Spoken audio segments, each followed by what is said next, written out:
నన్ను బలపరచు క్రీస్తు యందు నేను సమస్తము చేయగలను. దేవుడు మన పక్షమునుండగా మనకి విరోధి ఎవడు? ఆమేన్, ఆమేన్.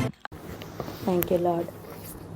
సో పేతురు రాసిన ఈ 2వ పత్రికలో దేవుడు మనకి ప్రతి ఆత్మను నమ్మకుండా ఎలా పరీక్షించాలి, ఏమి చూడాలి, ఏమి చూస్తే సత్యంను మనం గుర్తుపట్టగలం, ఎలా అబద్ధం అనేది ఉంటుంది, అండ్ ఏ ఆత్మను ఎలా గుర్తుపట్టాలి అనే విషయాల్ని ప్రభు మనకి నేర్పిస్తున్నారు. ఈ పేతురు పత్రికలోనికి వెళ్ళేటప్పుడు మనం కొన్ని ఆలోచనలు మనకు అనిపించవచ్చు. ఎందుకు పేతురు గారు రాశారని కానీ, యోహాను గారు ఎందుకని రాశారని కానీ అనిపించవచ్చు.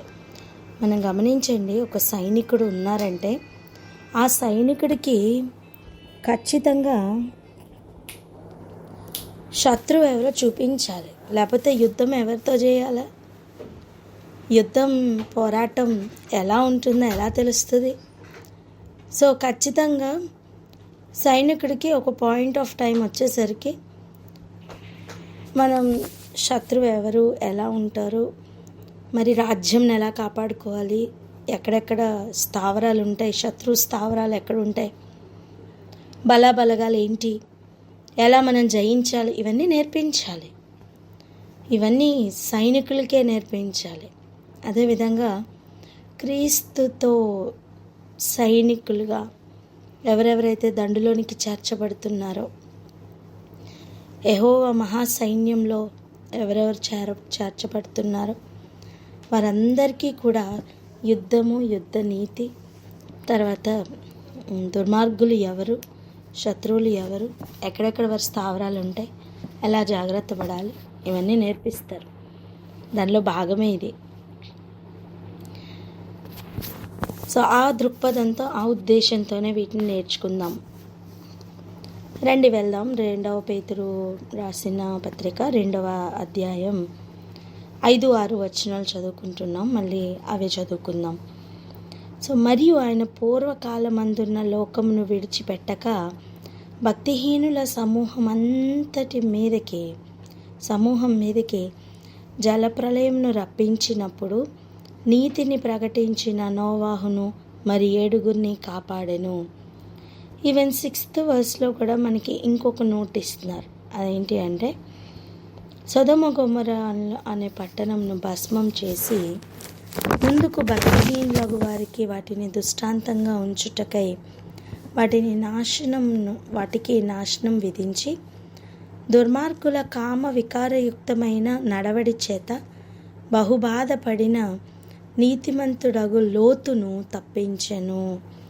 సో లోతు అక్కడ ఎటువంటి ఆలోచన విధానానికి అక్కడ నొచ్చుకుంటూ ఉండేవాడు, ఏ విషయాలకి తను బాధపడుతూ ఉండేవాడు అంటే, అక్కడ జరుగుతున్న కామ వికారయుక్తమైన నడవడి, వారి యొక్క ప్రవర్తన విషయమై లోతు చాలా బాధపడుతూ నీతిమంతుడుగా అక్కడ ఉన్నాడట. కనుకనే లోతును దేవుడు తప్పించినట్టుగా చూస్తున్నాం. ఒక పక్కన నోవాహును తప్పించినట్టు చూసాం, ఇంకొక దగ్గర లోతును కూడా దేవుడు తప్పించినట్టు చూస్తున్నాం. ఇప్పుడు ఈ అంత్య దినాల్లో మనం ముందు మాట్లాడుకున్నట్టు అపవాది యొక్క పూర్తి దుర్మార్గత, దుష్టత్వం భూమి మీద ఫర్ ఎగ్జాంపుల్ 20-30% అమల్లో ఉంది. అది పూర్తిగా 100% అమల్లోనికి రాబోతుంది. వాని యొక్క దుష్టత్వం పూర్తిగా వ్యాపించబోతుంది. అటువంటి సమయం ఇదంతా సోషల్లీ యాక్సెప్టబులే కదా అనుకుని ఒక భయంకరమైన ప్రమాదం ఉండకపోలేదు. ఎందుకంటే పాత రోజుల్లో చూడండి, ఫర్ ఎగ్జాంపుల్ మీడియాలో వస్తున్న మూవీస్ కానీ సీరియల్స్ కానీ వీటిల్లో అంటే అంత చనువుగా, అంత ఎక్కువగా సెన్సార్ కట్ చేయాల్సిన అవసరం లేకుండా ఉండేవి. కానీ ఇప్పుడు అలా కాదు, అసలు మొత్తమే అవి ఇంక దాంట్లో సెన్సార్ కట్ అనేది లేకుండా చేస్తున్నారు. So everything is open to everybody. ఏది దేవుడు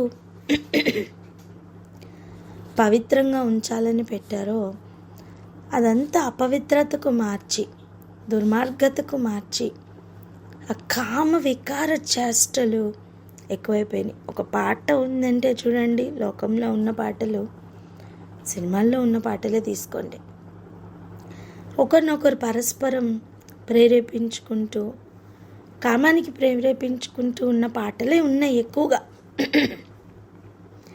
యూత్ అందరూ అవి విని విని విని విని ఇప్పుడు ఎవరు చెవుల్లో చూసినా బ్లూటూత్, ఎవడేది వింటున్నాడో కూడా తెలీదు. ఎవరు చూసినా ఒక నలుగురు కలిసి ప్రయాణం చేస్తే నలుగురు చేతుల్లో 4 మొబైల్స్ ఉంటున్నాయి. ఎవరు ఏది వాచ్ చేస్తున్నారో ఎవరికి తెలియదు. నేనేమన్నానంటే, స్వాతంత్రం అనుకుంటున్న భయంకరమైన లోకపు దాస్యత్వంలో ఈనాటి ప్రపంచం చిక్కుకుపోయింది. ఇది చాలా అధికం కాబోతుంది, ఇంకా అధికం కాబోతుంది. దేవుడు ఇంతకుముందు కనీసం జలప్రళయంతో అప్పుడున్న లోకంను నాశనం చేశారు, కానీ ఇప్పుడు దేవుడు అగ్నితో నాశనం చేయడానికి రెడీ అయ్యారు. ఈవెన్ భూమి కూడా అందుకు సహకరించడానికి సర్వత్రా అది కూడా రెడీ అయిపోయింది. ఆకాశం రెడీ అయిపోయింది. Everything is ready.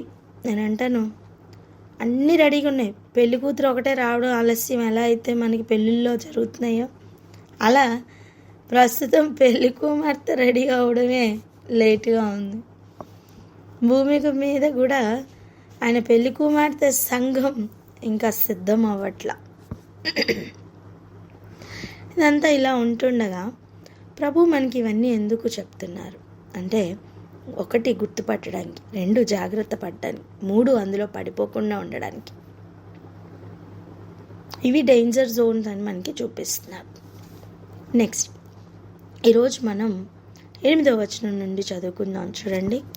ఆ నీతిమంతుడు వారి మధ్యను కాపురముండి తాను చూచిన వాటిని బట్టి, వినిన వాటిని బట్టి, వారి అక్రమమైన క్రియల విషయంలో దినదినము నీతిగల తన మనస్సును నొప్పించుకొనుచు వచ్చెను.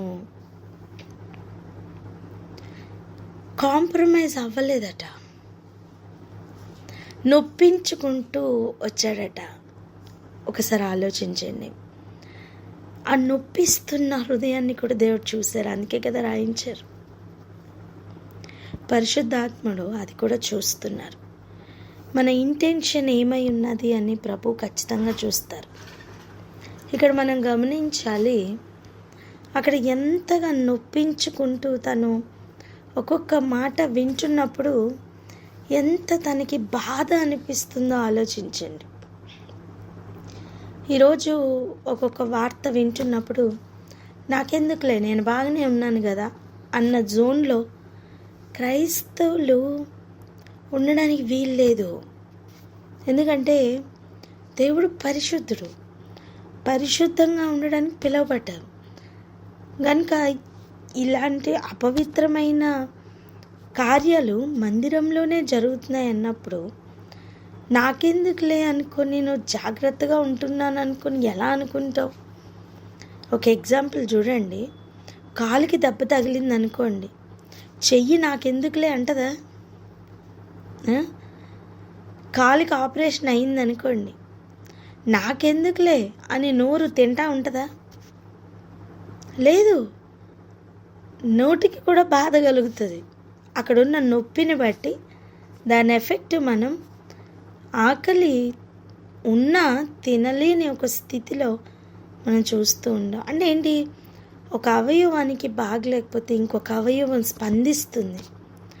మన సొంత శరీరంలోనే ఇలా ఉన్నప్పుడు మరి దేవుని శరీరం పట్ల ఒక బాధ్యత ఉండదా నాన్న?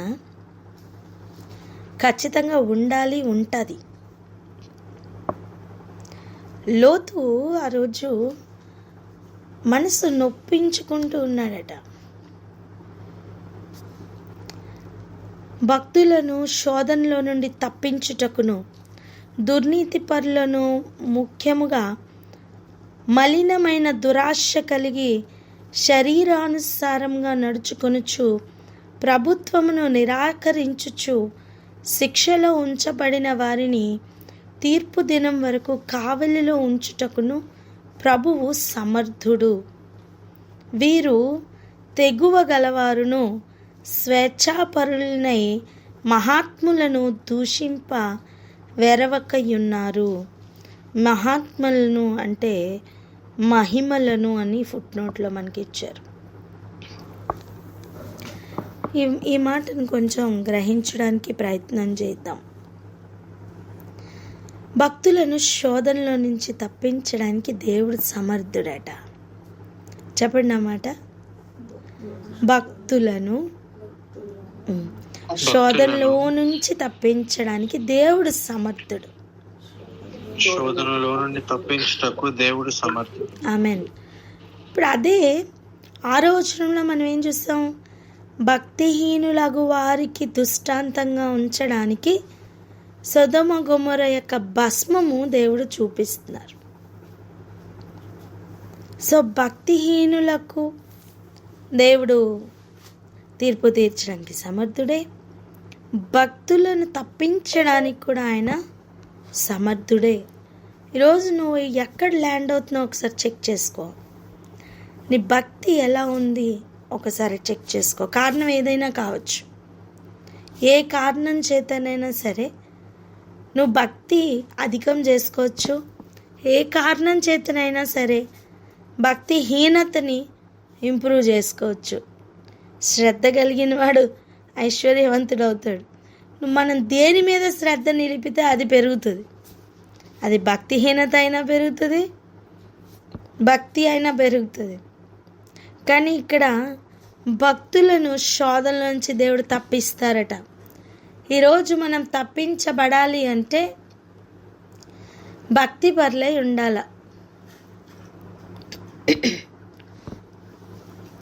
ఇంకా చూడండి, దుర్నీతి పరులను ముఖ్యంగా మలినమైన దురాశ కలిగి శరీరానుసారంగా నడుచుకొనుచు. ఇది శరీరానుసారంగా నడుస్తున్న జీవితమే, కానీ హెచ్చరికని కూడా పట్టించుకోరు. పరిశుద్ధంగా ఉండాలన్న ఆశ ఉండదు. తెలుసు, తెలియకుండా కాదు. ఇది తెలియకుండా చేస్తే కనికరం పొందొచ్చు.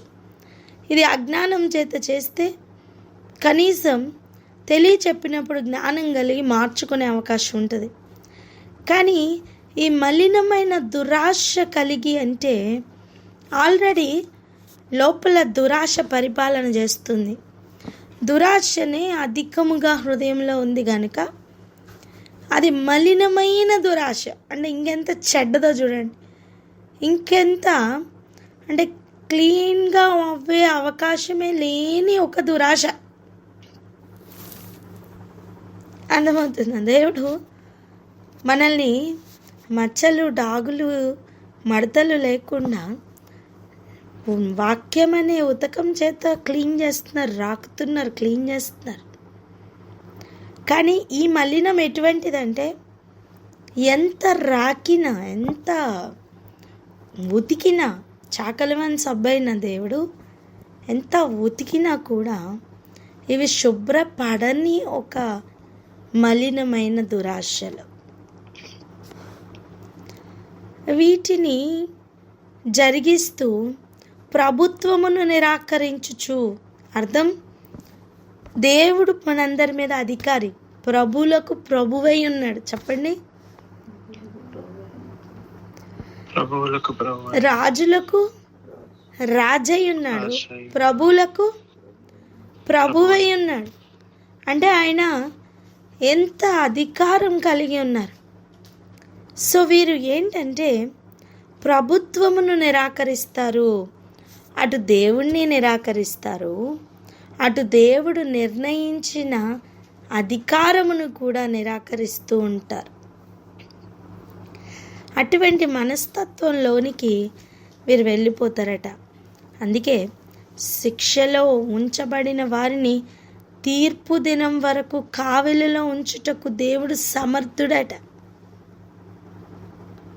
దేనికండి? శిక్షలో ఉంచబడిన వారిని తీర్పు దినం వరకు కావలిలో ఉంచడానికి. అర్థం, ఇది తప్పించుకుని ఎవరు వెళ్ళిపోలేరు. ఖైదీలు తప్పించుకుంటారు కొంతమంది, స్వరంగం తవ్వి యామార్చి డోర్ ఓపెన్ చేస్తుంటే పారిపోవడం ఇలాంటి పనులు చేస్తారు చూసారా.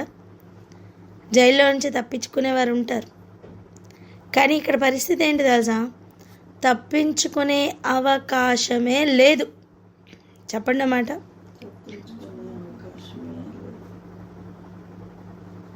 తప్పించుకునే అవకాశమే లేదు. ఎందుకు తెలుసా? దేవుడు వాళ్ళని కావలిలో ఉంచారు. ఎప్పటి వరకు అంటే తీర్పు దినం వరకు. చెప్పండి, తీర్పు దినం వరకు. తీర్పు దినం వరకు కావలిలో ఉంచుతున్నారట. ఇక ఎవరు తప్పించుకోగలరండి? ఎవరు తప్పించుకోగలరు? అంతేకాదు, వీరు వీరు వీరు ఎంతకి తెగిస్తారంటే స్వేచ్ఛాపరులై దేవుని మహిమలను కూడా దూషిస్తూ తిరుగుతారట. బొత్తిగా భయం లేని స్థితి ఇది. ఇప్పుడు చెప్పండి, వారి తీర్పు కునికి నిద్రపోద్దా? వారి తీర్పు వారికంటే ఎక్కువగా ఎదురు చూస్తుంది. సృష్టి కూడా స్వాతంత్రం కోసం ఎదురు చూస్తుంది. వీరి తీర్పును ఎవ్వరూ తప్పించలేరు అని అర్థం. మరి ఈరోజు మనం ఏం నేర్చుకున్నాం? ఎక్కడైనా భక్తిహీనత పరిపాలన చేస్తుంటే చెక్ చేసుకుందాం, మార్పు పొందుదాం. ఇలాంటి ఒక మనస్సాక్షితో మనం కదలొద్దు. Let us be very sensitive to the word of God. ఎక్కడెక్కడ మార్చుకోమని చెప్తున్నారో దానికి విపరీత బుద్ధిని చూపించకుండా మార్చుకుందాం. విధేయతలోనికి వెళ్దాం. ఆ దీనత్వంను కోల్పోవద్దు, ఆ సెన్సిటివిటీని కోల్పోవద్దు. దేవుని భయభక్తుల్లో ఎదుగుదాం. వింటున్న మాటను బట్టి నొప్పిస్తుందా హృదయం? మొరపెడదాం. దేవుడు అటువంటి వారిని, అటువంటి దీనుల్ని దృష్టించునుగాక. ఆమేన్, ఆమేన్. ఆమేన్. ప్రార్థన చేసుకుందాం. ఒక ఇద్దరు ప్రార్థన చేసి ముగించండి.